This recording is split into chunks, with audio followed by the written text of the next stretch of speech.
Jai Shri Krishna. In chapter 2, Bhagavan Shri Krishna described Gyan Yoga to Arjuna first and explained according to Gyan Yoga why and in which way he should fight so that he would not incur sin. Then Bhagavan explained to Arjuna the mystery of Karma Yoga. And after answering questions of Arjuna, Bhagavan described the state of mind of the person with a steady wisdom, sthit prajna. So here, first thing we need to say here that without Gyan, the karma would not be right karma. That's why Bhagavan Krishna first explained to Arjuna what is Gyan, and then he went into Karma Yoga. Because Gyan doesn't do anything, Gyan is jal. And karma, you have to do some karma, but you have to know how to do the karma. And that is where Gyan comes into hand. So this is the state of approach Gyan when a person becomes sthit prajna.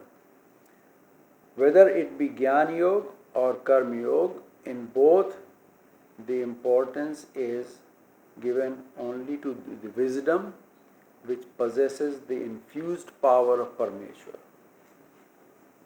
What is the infused power of Parameshwar? Parameshwar, the Gyan is with Parameshwar. And the Parameshwar then to this worthy person infuses, he just injects the Gyan. That way the Gyan becomes with the Gyan Shakti. So you have one thing, you have Gyan, other is Gyan Shakti. And that's when Gyan becomes effective. After listening to Bhagavan Sri Krishna about Gyan Yoga and Karma Yoga, Arjuna says to Bhagavan that first of all, you are appointing me to this terrible karma, killing everybody. And secondly, you are puzzling me with your conflicting statements. Sometimes you say Gyan is better than karma, but you should do only karma. So this is very confusing to me. Please do tell me one path which will be for my good, Shreya. So Bhagavan says, okay. So Bhagavan starts to tell Arjuna about the path. Shri Bhagavan Uvacha Lokesmin Dvividha Nishtha Pura Prokta Mayanagha Jnana Yogena Sankhyanam Karma Yogena Yoginam.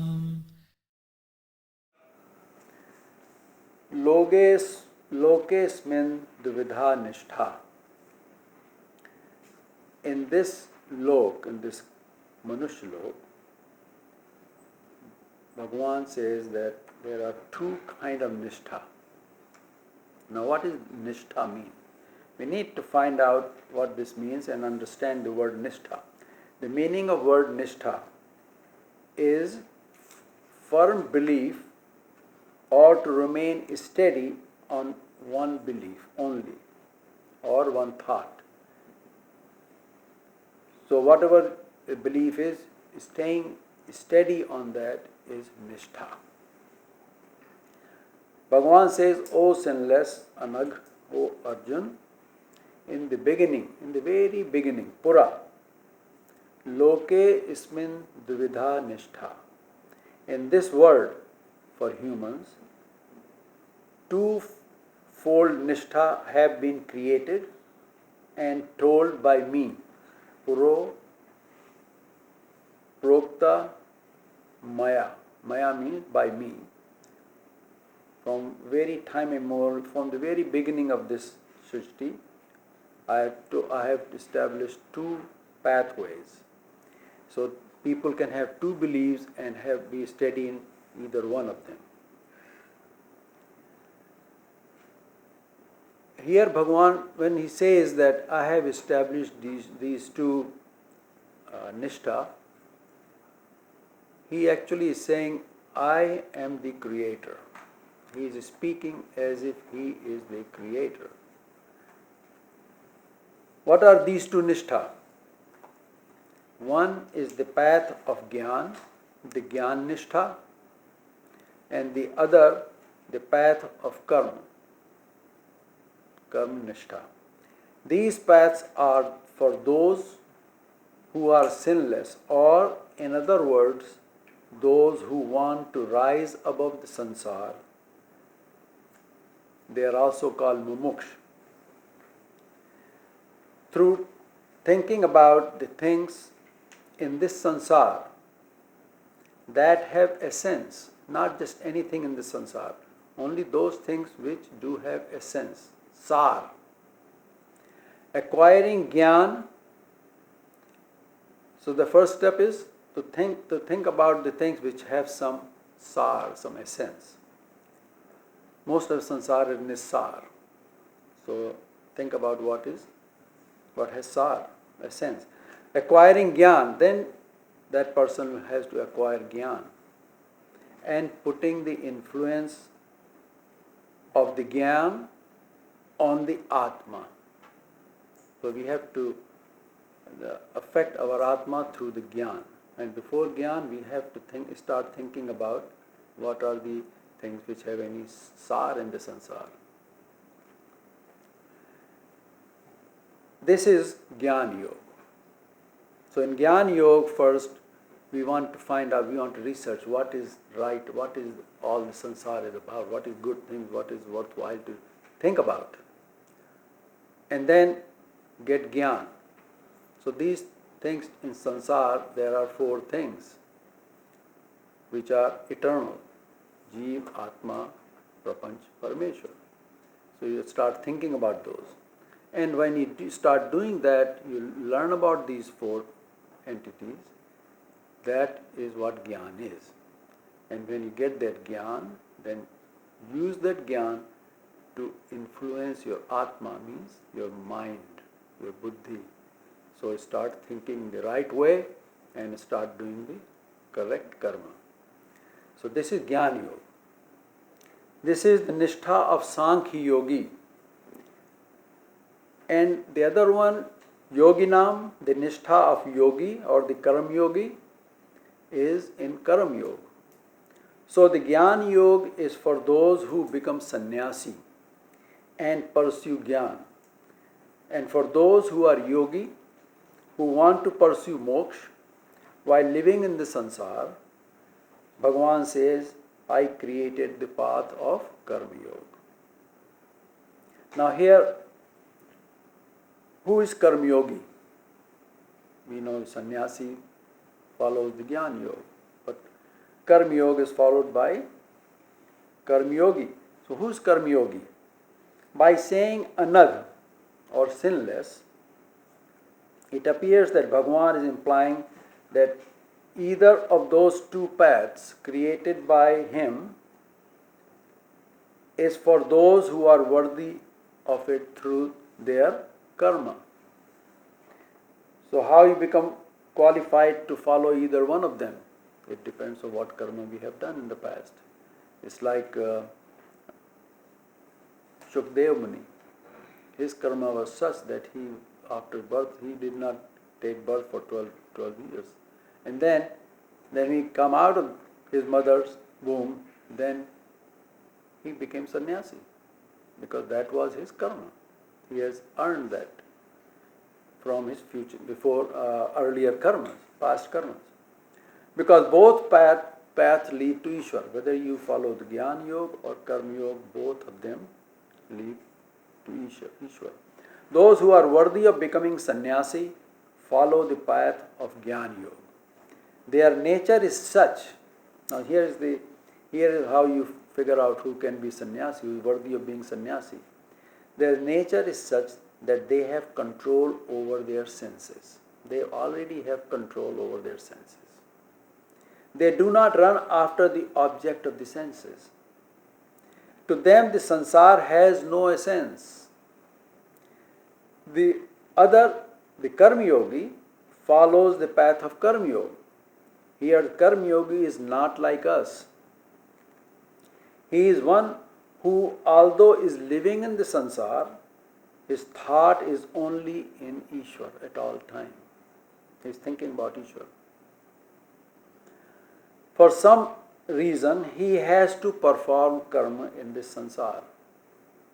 But he is in yoga, means he is united with Ishwar all the time.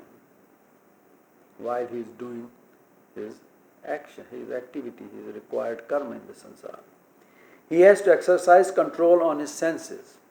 So this person has got to exercise control on his senses. Once this is achieved, he becomes detached from the sansar.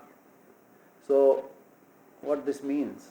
This means that attachment to sansar is through our senses only.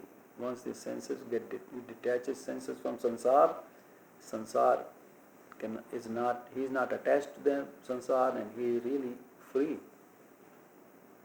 And that's what it takes to become a sannyasi.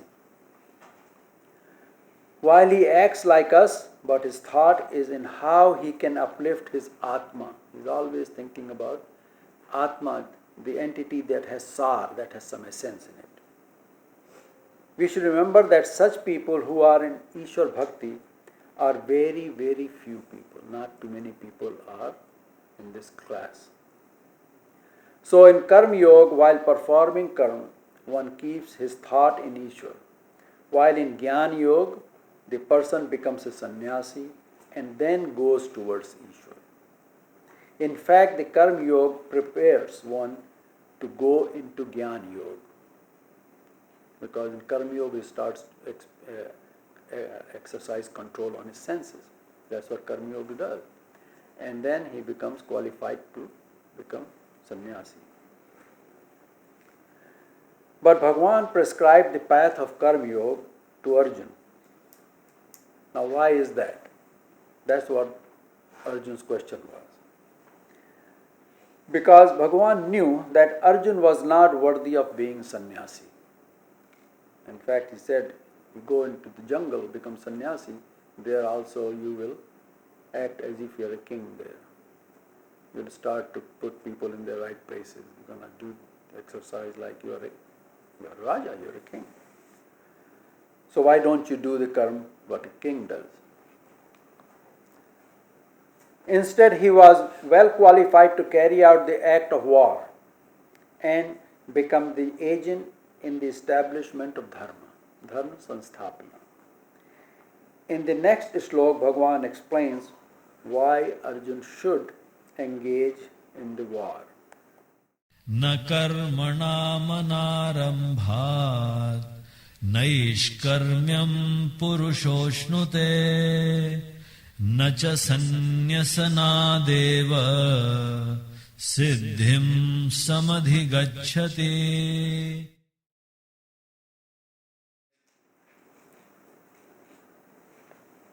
Whether it be the Jnana Yoga or the Karma Yoga, in both, the importance is that of the wisdom which is Jnana Shakti.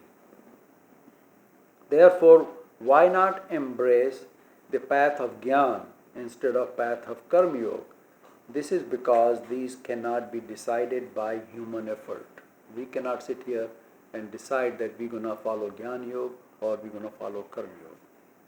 This is decided by everyone's, by consecration of their past karmas.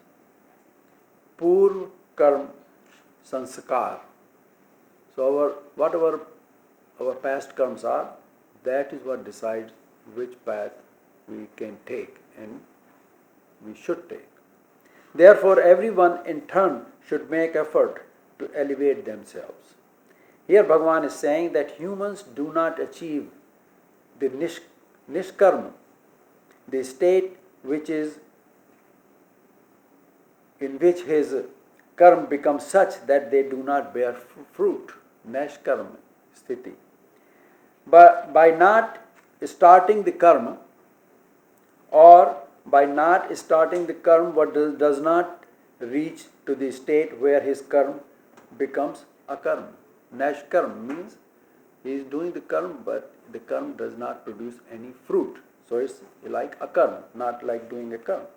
And by merely giving up the karma, one does not achieve perfection or siddhi. Both of these statements are negative.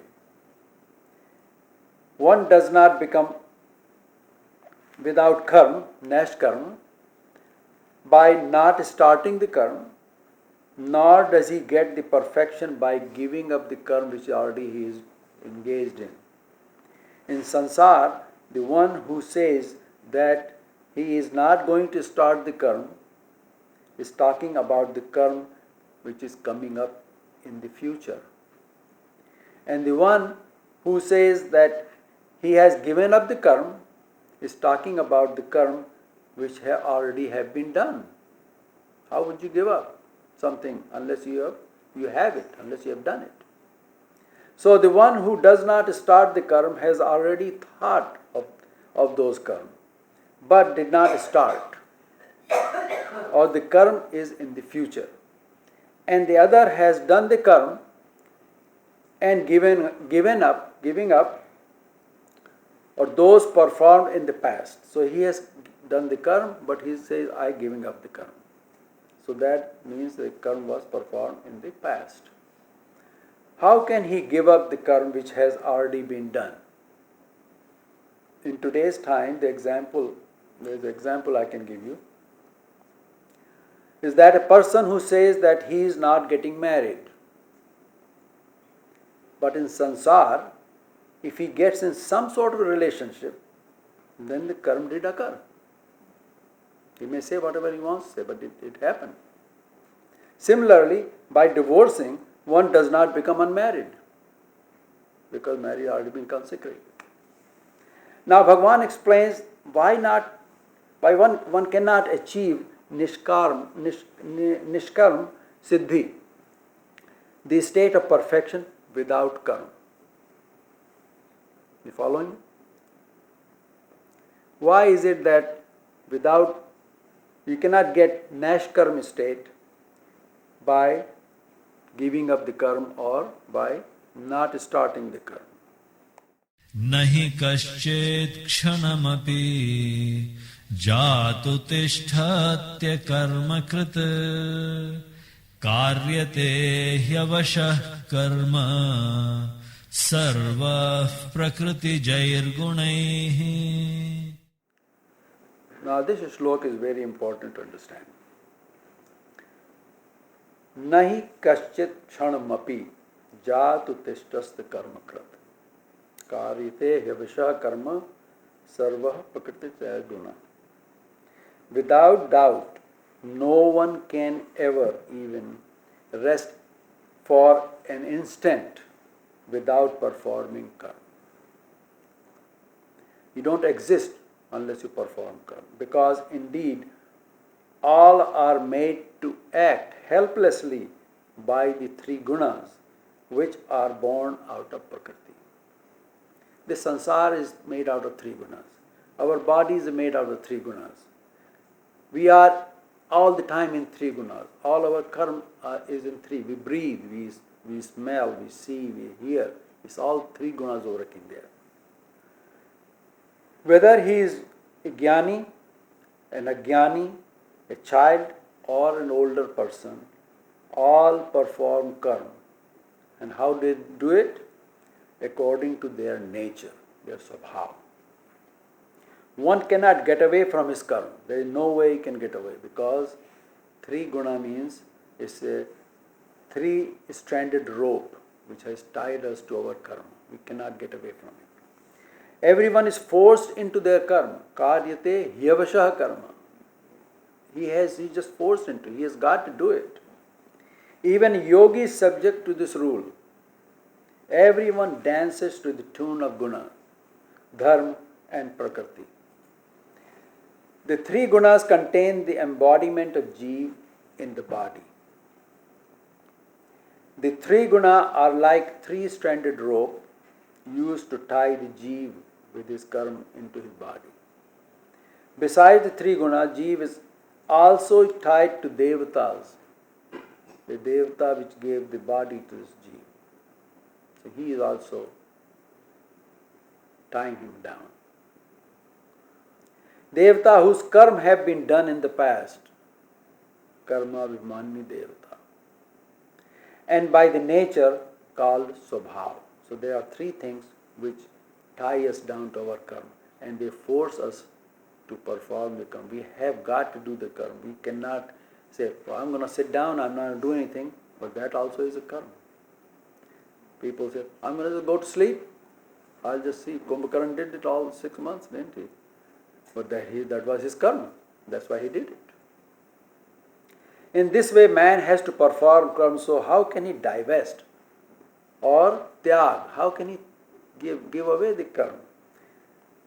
He cannot divest himself from his karma. There is no way you can divest yourself from your karma. In the human body, everyone performs a pair of karma. Two kinds of karma. One is ninda or defame, and the other is stuti or to praise. So here, like they say, praise the Lord, they say, don't they say? So that means they are doing stuti to their Lord, Bhagavan. In one, the person gets angry or he gets pain. In which one? In ninda. And in the other, he is delighted. He is very happy somebody is praising him.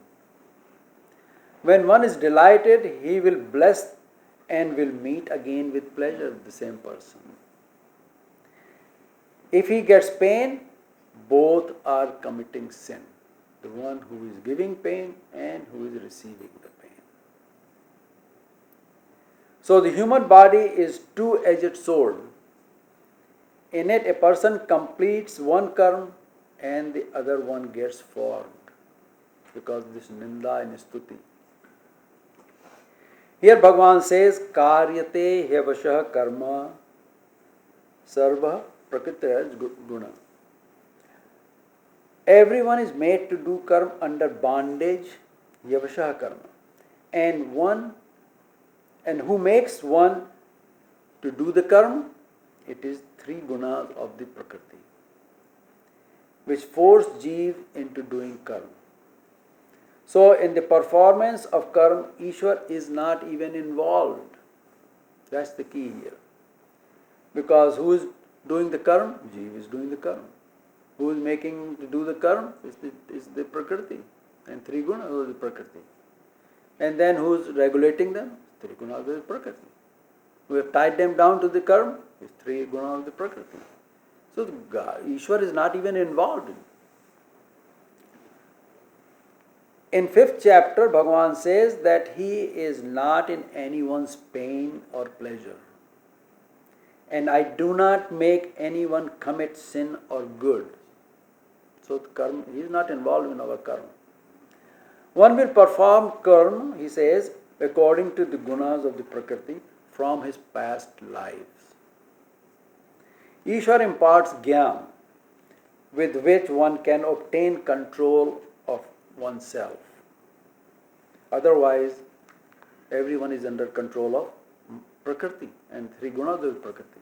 But when Ishwar imparts jnana to that jiva, then that jiva becomes independent of the prakriti. Then he can do something.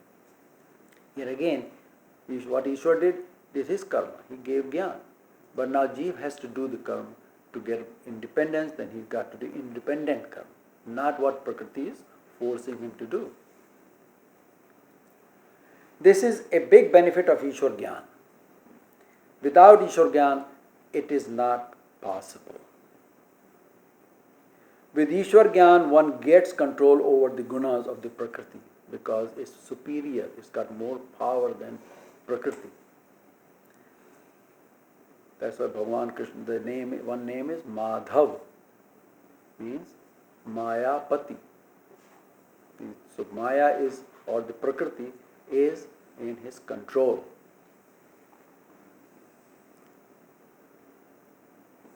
And with the Gyan, one gets control over the gunas of Prakriti and rises above them and moves towards freedom from bondage and into moksha, state of moksha. With Gyan, this person follows the Raj Yoga and attains the understanding. And then he exercises the control over his mind. Once you got the understanding, now you know how to control, exercise control on your mind. So your mind is under the control of Atma. And senses. When the mind is under control, senses follow the suit. And his body. And when the mind and senses are controlled, his body is under his control. Body will do what he wants to do.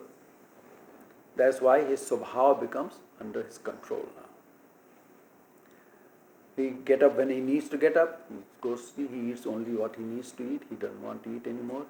Body doesn't have those needs because the body is now under his control. All this he is able to do with the power of Gyan Shakti. There is Gyan, now there is Gyan Shakti. He got power from the Gyan. This way he is able to perform karma. Only the person who has been infused with the Ishwar Gyan can practice the Raj Yoga. This is Raj Yoga. In fact, the biggest Raja is Ishwar. And his disciple who has got Gyan is called Rajkumar. Okay. So he has got complete access to Ishwar. And he is always in contact. So in Raj Yoga, one starts at the top. He starts exercising control on his mind and senses. That's at the top. And then comes down to the body. When mind and senses are under control, then the body follows suit. In Hatha Yoga, so this was Raj Yoga, now there is Hatha Yoga, which a lot of people prefer to exercise, to follow. In Hatha Yoga, one starts to control the body first. So they'll do asana. Then tries to move up to the mind through pranayama. They do pranayama.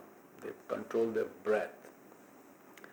Arjuna was saying that he can practice either one of the yogas to attain Brahmi Sthiti.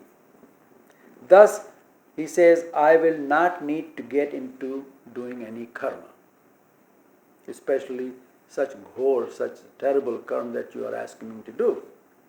Bhagavan tells us to take a path of karma since you cannot live without karma. Why Bhagavan says that we should take the path of karma? There is no way we can live without a karma. And since karma can result in bondage, perform it in such a way that it does not cause bondage. That's the key. First of all, we cannot live. Nobody can live without doing karma. They have to do karma. So why not just do the karma, but learn how to do the karma so it doesn't bind us, it doesn't control us. Bhagavan gave his own example for this by saying that I have everything. I don't need anything.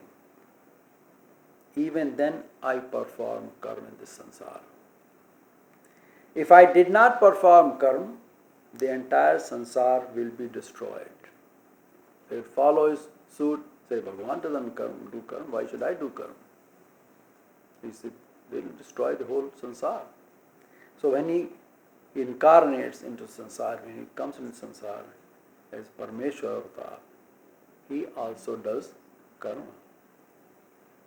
Now Bhagavan talks about those who try to control their senses. A lot of people do that.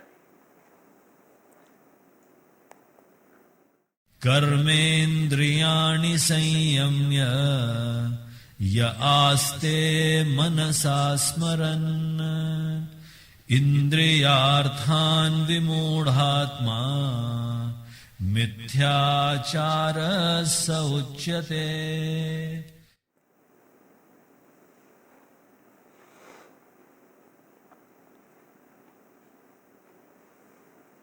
Ya sanyamya karmendriya.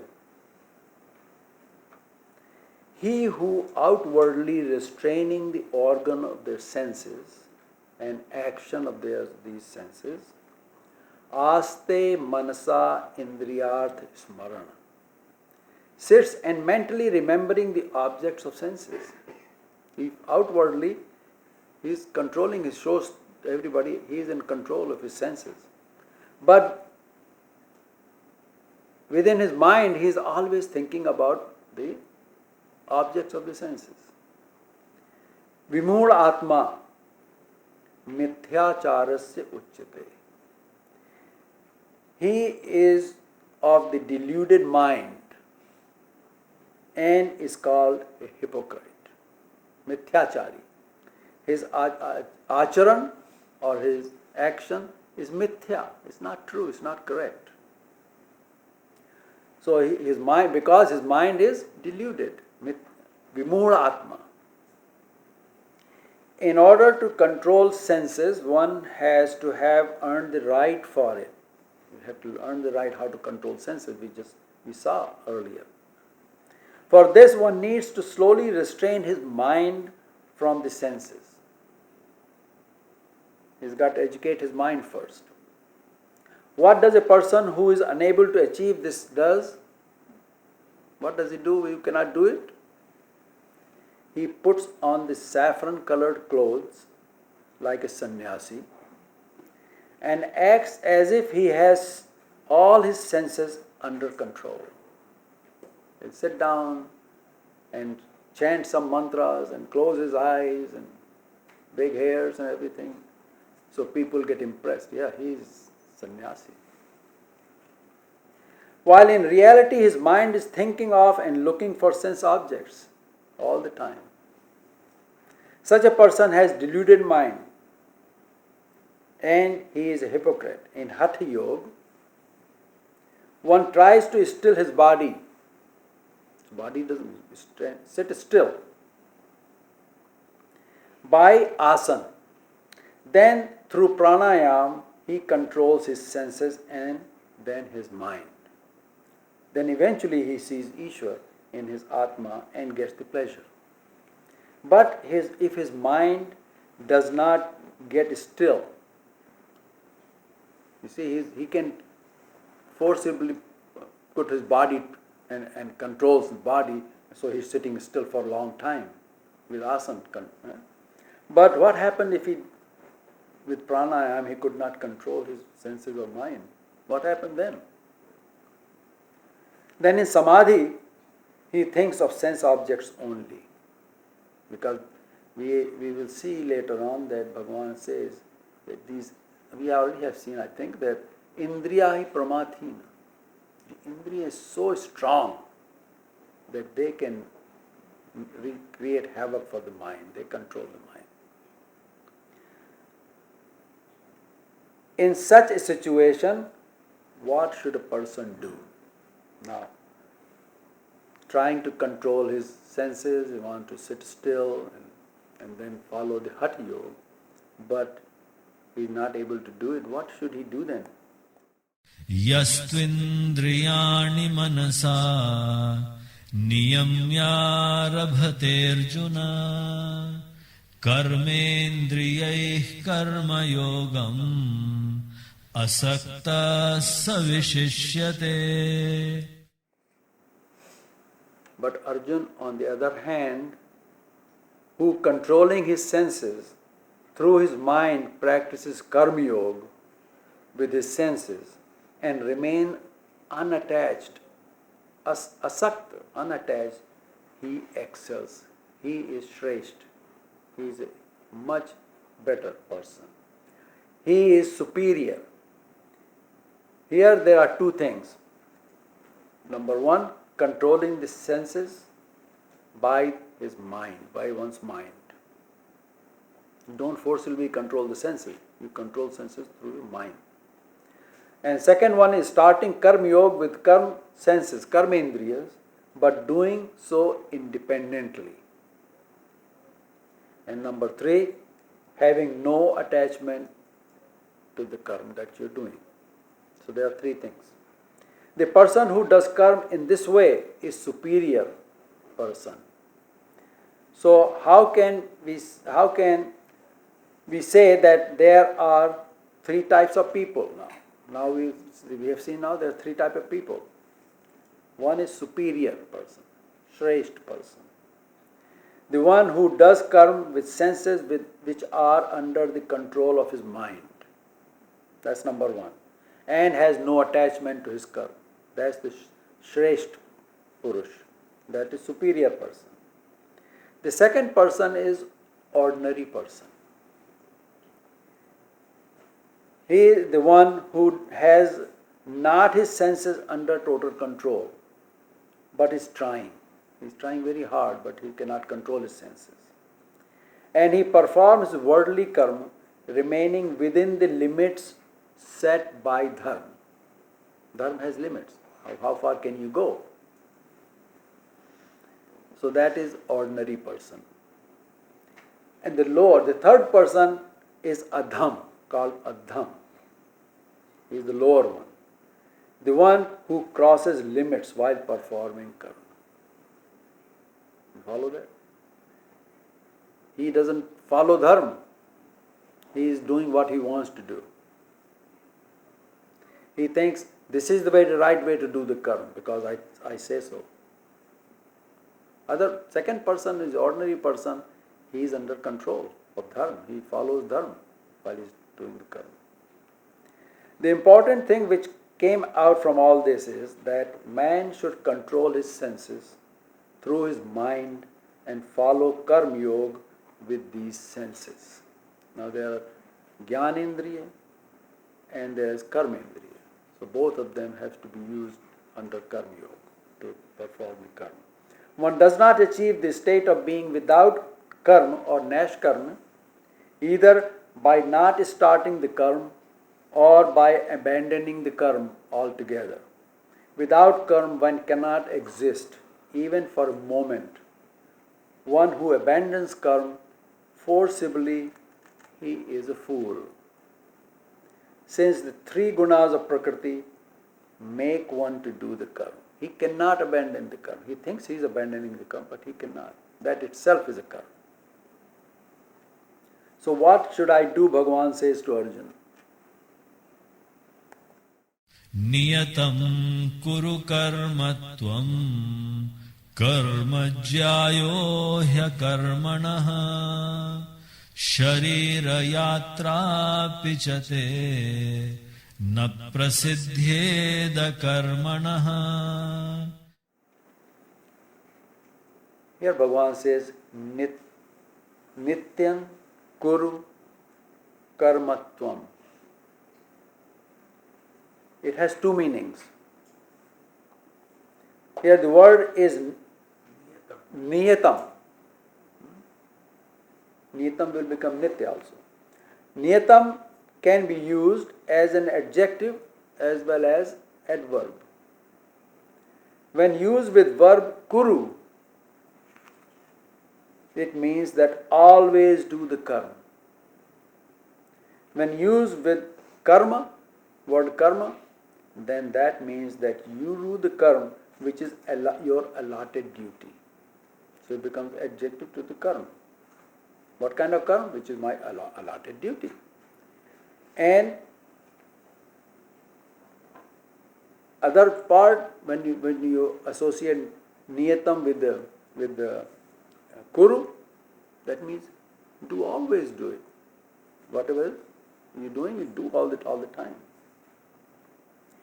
When used with karma, that means that you do the karma which is your own swadharma, your karma. Thus the meaning becomes that definitely do the karma, always, and do your allotted karma. So there's two things here. Because compared to not doing the karma, which is inaction, doing the karma or the action is superior.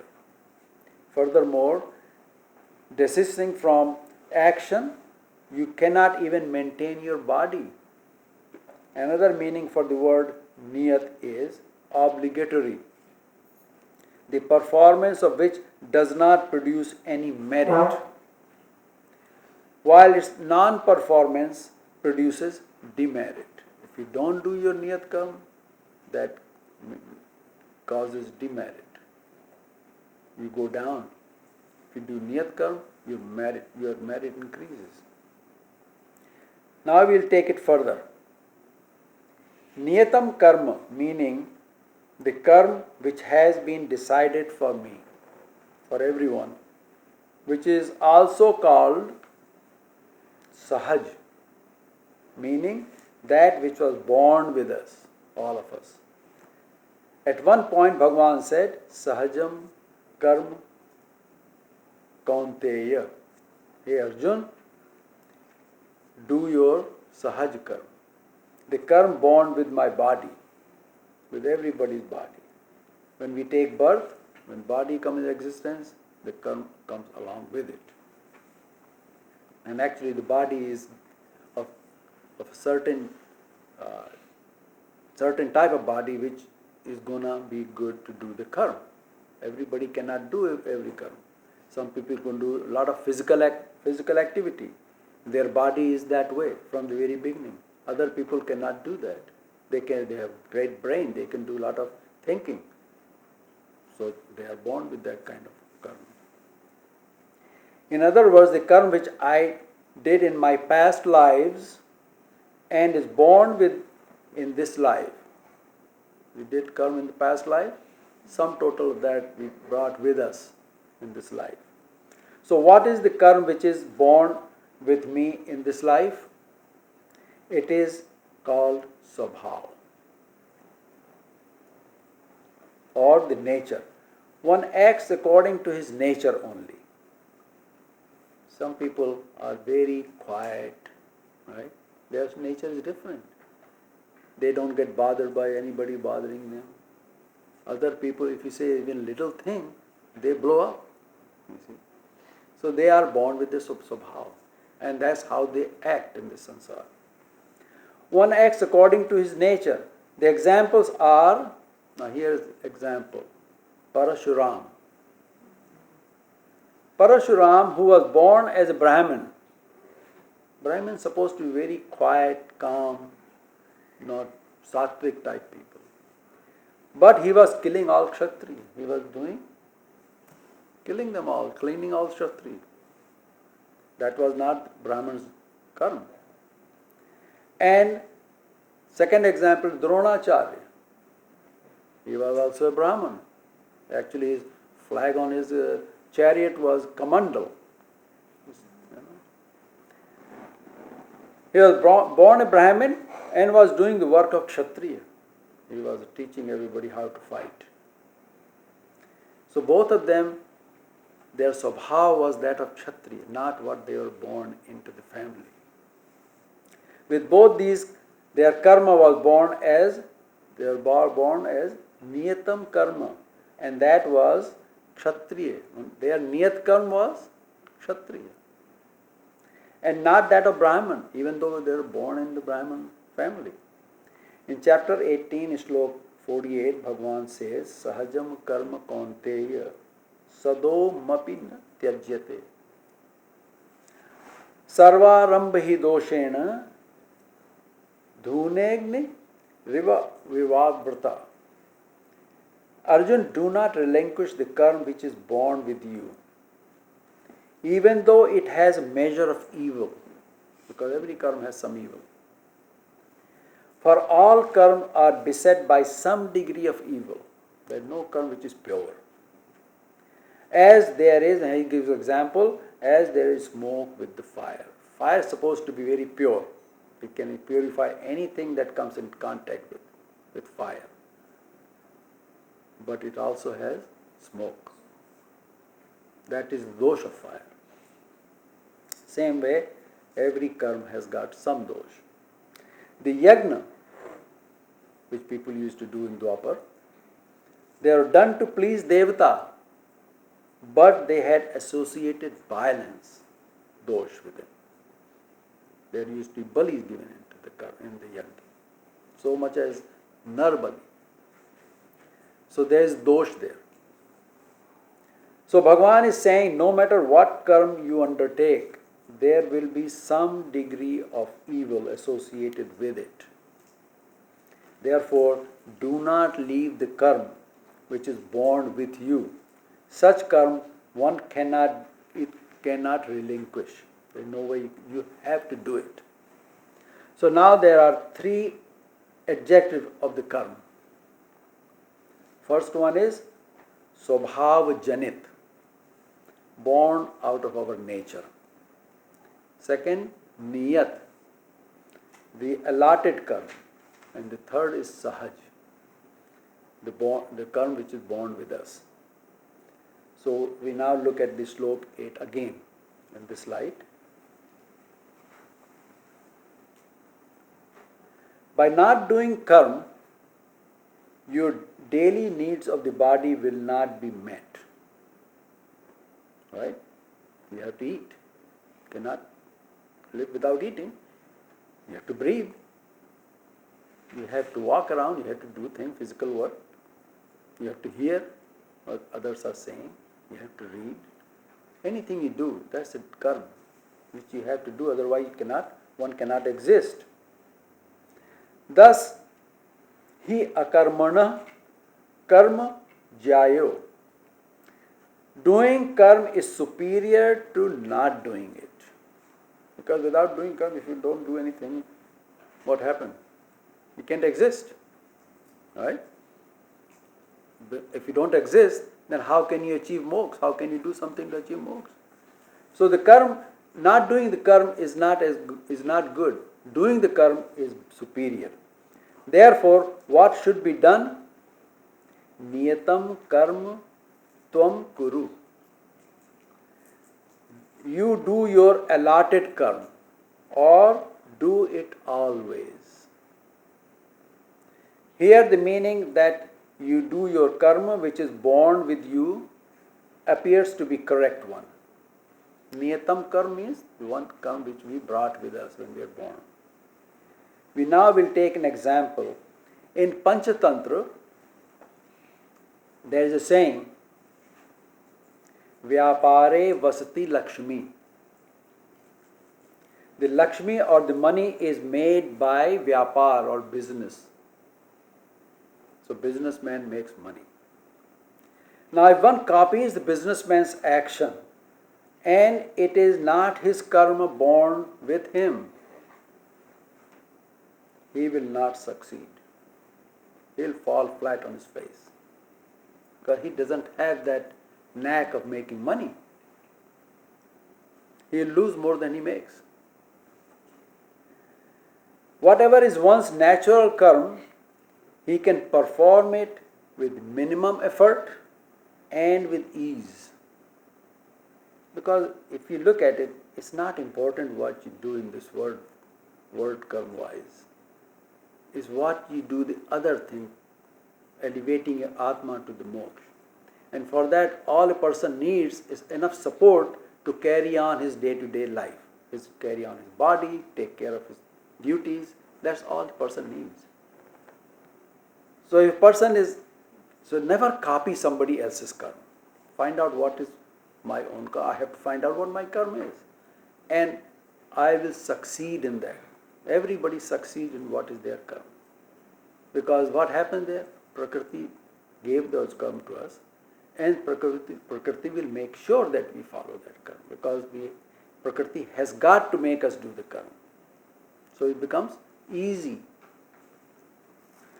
This is because the Prakriti decides our allotted karma. In the Prakriti, later it will be said that all is decided by Prakriti. Whatever is not determined and decided by Prakriti will not happen. Because Prakriti is complete control. Controls our body, our everything. Therefore, do your own karma and do not copy anyone else. So, this is what this slok tells us. So, next time we'll go into how to do the karma, yagna. Jai Shri Krishna.